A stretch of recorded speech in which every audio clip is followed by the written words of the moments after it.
Brazil, more than 7,000 square kilometers deforested in the Amazon in 9 months.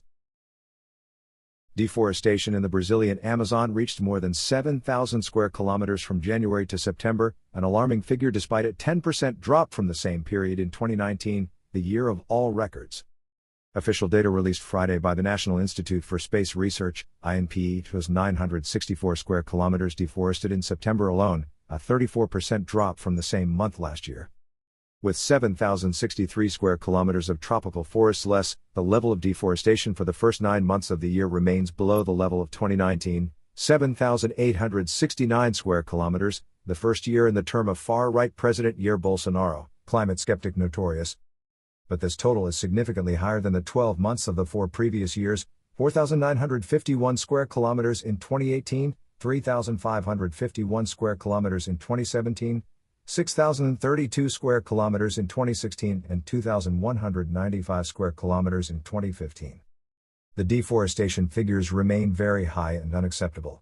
In September, an area equivalent to 2 football pitches was cleared every minute, said Marcio Astrini, the administrative secretary of the NGO collective Climate Observatory, in a statement.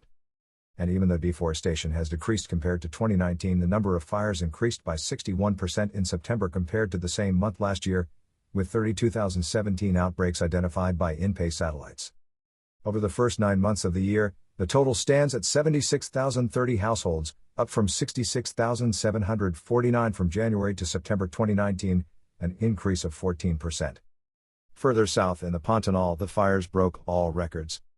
With 8,106 outbreaks, September 2020 is by far the worst month since these statistics began to be compiled by the INPE in 1998. The record for a whole year, which dated from 2005, 12,536 outbreaks, has already been smashed in 9 months, with 18,259 outbreaks since January. On Thursday, the Office of the Union's Advocate General, EGU, which defends the government, had to provide an explanation to the Supreme Court about the upsurge in wildfires. According to the AGU, the government has not failed in its task and the fires are mainly due to the historic drought affecting the Pantanal and the Amazon,